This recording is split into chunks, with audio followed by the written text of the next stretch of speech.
नमस्कार दोस्तों, चाहे वो राजा महाराजा का टाइम रहा हो या आज का मॉडर्न टाइम हो, रियल एस्टेट हमेशा से काफी अच्छा माध्यम रहा है अपने इन्वेस्टमेंट के लिए। पुराने टाइम में यदि मेडिलेवल एरा की बात करें तो लोग किले बनवाते थे इन्वेस्टमेंट करने के लिए, और आज के टाइम यदि मॉडर्न टाइम की हम बात करें तो लोग अपनी पैसे को रेजिडेंशियल प्रॉपर्टी या कमर्शियल प्रॉपर्टी में इन्वेस्टमेंट करते हैं। नॉर्मल लोगों के पास जब पैसा होता है तो वो सबसे पहले ये सोचते हैं कि किसी प्रॉपर्टी में कमर्शियल या रेजिडेंशियल पैसा लगाएं, जिससे कि अगले 25 से 30 साल में उनको एक अच्छा रिटर्न मिल सके, और जब वो अपने लाइफ में रिटायरमेंट प्लान करें तो उनको फाइनेंशियल फ्रीडम जो है वो मिल चुकी हो। लेकिन उन्हीं में से कुछ दूसरे लोग भी होते हैं जिनके हिसाब से आजकल स्टॉक मार्केट में भी बहुत अच्छा रिटर्न मिल रहा है। यदि ऑन एन एवरेज देखा जाए तो 15 से 20% का रिटर्न आराम से मिल जाता है, और वहां से भी ये हम अचीव कर सकते हैं। तो इसलिए कुछ लोग जिनको रियल एस्टेट इन्वेस्टमेंट सही लगता है वो प्रॉपर्टी में इन्वेस्ट कर देते हैं, चाहे रेजिडेंशियल में करें चाहे कमर्शियल में करें। और कुछ लोग जिनको स्टॉक मार्केट में सही लगता है वो स्टॉक मार्केट में इन्वेस्ट कर देते हैं, चाहे म्यूचुअल फंड के थ्रू करें या डायरेक्ट इन्वेस्टिंग करें। लेकिन ध्यान से देखें तो सच इन दोनों के बीच में कहीं होता है,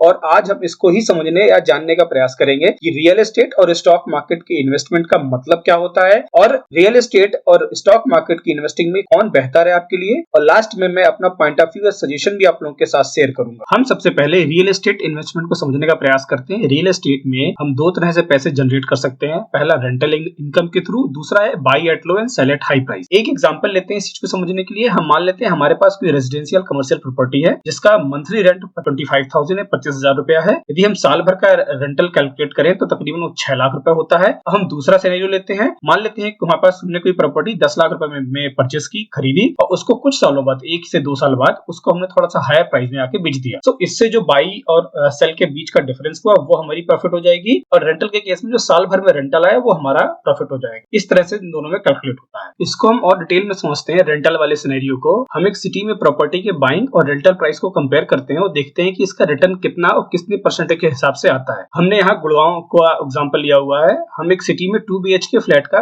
ब्राइंग प्राइस हम जैसे देख रहे हैं हमने लिया हुआ है, जो कि 1.505 CR से लेके 1.90 CR के आसपास रहता है। यदि इसका हम एवरेज लें तो 1.5 हम ले लेते हैं कि बाइंग प्राइस जो है 2 BHK फ्लैट का इन मेट्रो सिटी, किसी मेट्रो सिटी में लगभग वो 1.5 CR के आसपास आएगा। हम रेंटल देखते हैं। रेंटल यदि सेम सिटी में हम देखते हैं with the same size 2 BHK, तो लगभग वो यदि एवरेज देखा जाए तो 35,000 के आसपास आता है। तो एक साल में यदि हम देखें तो रेंटल के थ्रू हमको लगभग 4,20,000 की आमदनी या हमको रेंटल इनकम प्राप्त हो जाएगी। और यदि इसको हम देखें कि हमने कितना इन्वेस्टमेंट किया है, तो हमने उसके लिए तकरीबन 1.5 CR का प्रॉपर्टी में इन्वेस्टमेंट किया। तो हम इसका यदि प्राइस टू अर्निंग रेशियो निकालें तो ये लगभग 1.5 CR डिवाइडेड बाई 35,000 समथिंग निकालेंगे, तो जो पी रेशियो यानी प्राइस टू अर्निंग रेशियो आएगा वो तकरीबन 36 आएगा। तो पी रेशियो इससे आपको क्या समझ में आ रहा है? इसका मतलब ये हुआ यानी आपने 1 रुपए कमाने के लिए 36 रुपए एडवांस में पे किए। तो इसका मतलब ये हुआ, ठीक है। इसके यदि रिटर्न भी यदि हम कैलकुलेट करें, यदि रिटर्न वाइज कैलकुलेट करें कि ईयरली कितना परसेंट मिल रहा है, तो वो लगभग 2% से लेके 3% के आसपास आता है। और यदि आज के टाइम पे यदि देखा जाए इससे ज्यादा रिटर्न तो हमारे FD से आ जाता है यदि हम इन्फ्लेशन को काउंट ना करें। तो यदि हम बाई और सेल के सिनेरियो को और डिटेल में समझने का प्रयास करें तो रियल एस्टेट में दो तरह से अर्निंग बढ़ सकती है। पहला ग्रोथ इन अर्निंग, यानी जो आपकी प्रॉपर्टी है, रेजिडेंशियल कमर्शियल कुछ भी हो, उसकी रेंटल इनकम बहुत तेजी से लगातार बढ़ रही है। दूसरा, आपकी प्रॉपर्टी का जो प्राइस, जिस प्राइस पे आपने प्रॉपर्टी को बाई किया था, चाहे वो कमर्शियल हो या रेजिडेंशियल हो, वो लगातार बढ़ रहा है। यानी जब प्रॉपर्टी कम होती है और लेने वाले बहुत ज्यादा हो, यानी डिमांड बहुत ज्यादा हो, सप्लाई कम हो, तो आपकी प्रॉपर्टी की वैल्यूएशन एक्सपोनेंशियली इंक्रीज होना स्टार्ट हो जाती है। अब हम स्टॉक मार्केट इन्वेस्टमेंट के बारे में समझने का प्रयास करते हैं। स्टॉक मार्केट में हम अपने पैसे को स्टॉक्स में या म्यूचुअल फंड में इन्वेस्ट कर देते हैं और एक लंबे टाइम के लिए उसको छोड़ देते हैं। साल दर साल उसको वो मार्केट में ही या म्यूचुअल फंड में पड़ा रहता है, जिससे कि एक लंबे टाइम में वो हमको एक बहुत ही अच्छा पैसा जनरेट करके, प्रॉफिट जनरेट करके देता है। हम रियल एस्टेट इन्वेस्टमेंट और स्टॉक मार्केट इन्वेस्टमेंट के प्रो और कॉन्स की बात कर लेते हैं। जब हम किसी प्रॉपर्टी को खरीदने के लिए जाते हैं तो हमको एक बहुत ही बड़े अमाउंट की जरूरत होती है, ठीक है। इस केस में यदि हम समझे तो 1.5 CR का अमाउंट हमको चाहिए, और ये 1.5 CR का ज्यादा अमाउंट ज्यादातर लोगों के पास नहीं होता है, संभव ही नहीं है मिडिल क्लास के पास। इसलिए हम तब क्या करते हैं, बैंक में जाते हैं और लोन की एप्लीकेशन देते हैं। 1.5 CR के लोन पर हमारी EMI लगभग 1,24,000 मंथली के आसपास आएगी, और डिटेल्स में यदि हम इसको चेक करें तो 20 साल में हम लगभग 3 करोड़ रुपए बैंक को वापस दे देंगे, जिसमें से कि 1.5 CR तो हमारा प्रिंसिपल अमाउंट होगा जो हमने बैंक से लोन लिया था, और बाकी का 1.5 CR जो होगा वो एज ए इंटरेस्ट हम बैंक को दे देंगे। यानी इस केस में हमारी प्रॉपर्टी की एक्चुअल जो कीमत है, जो वास्तविक वैल्यू है, वो 3 करोड़ रुपए हो जाएगी।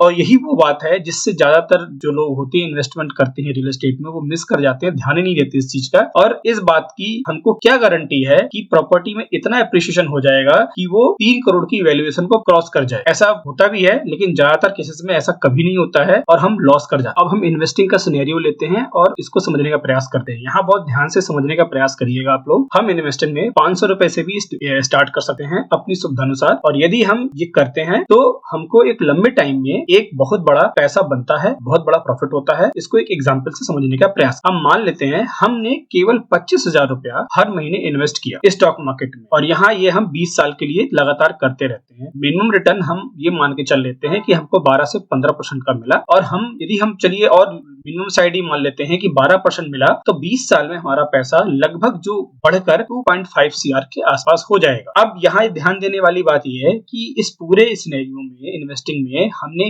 इन्वेस्ट केवल 60 लाख रुपए किया है। बाकी 1.5 CR जो हमको मिला है वो एज ए इंटरेस्ट हम मान सकते हैं, वो मिला है। और ये है पावर ऑफ इन्वेस्टिंग या कंपाउंडिंग, जो भी आप बोलना चाहें। और आपने इन्वेस्टमेंट के एक दिन में, ये पूरा जो इन्वेस्टमेंट है वो एक दिन में आपने नहीं किया है, आपने अपने हिसाब से धीरे धीरे 500, 200, 1000, 500, 5000 के धीरे धीरे बढ़ाते गए हैं, और वो एक लंबे टाइम के लिए किया है। अब मैं यहाँ यदि अपने सजेशन की बात करूं तो हमने भी देखा, जब हम प्रॉपर्टी में इन्वेस्टमेंट कर रहे थे, तकरीबन हम 1.5 करोड़ रुपया का हाउस लोन लेने का प्रयास किया हमने, और उसकी EMI लगभग 1,30,000 के आसपास आती है। यदि उसका EMI का 1/4 भी हम यदि मार्केट में हम इन्वेस्ट करते हैं, यदि इन्वेस्टिंग का जो सिनेरियो था उसमें हम वही कर रहे थे, 25,000 रुपए तकरीबन हम इन्वेस्ट कर रहे थे, और वो हमने लगभग अगले 20 साल यानी सेम पीरियड ऑफ टाइम के लिए किया, तो हमको तकरीबन 2.5 करोड़ रुपए का प्रॉफिट हुआ। इस अमाउंट से आप घर भी ले सकते हैं और इस आपके पास एक ठीक ठाक अमाउंट बच भी जाए। ठीक है, इसलिए मेरा जो सजेशन होता है कि आपके पास एक घर तो होना चाहिए रहने के लिए, आपका खुद का होना वो हो, बट एक से ज्यादा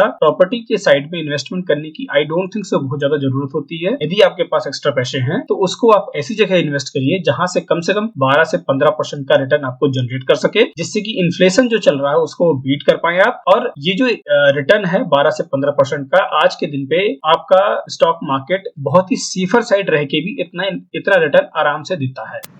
वीडियो को अंत तक देखने के लिए आपका बहुत बहुत धन्यवाद। वीडियो अच्छा लगा हो तो इसको लाइक और शेयर करें और चैनल को सब्सक्राइब करें। Thank you.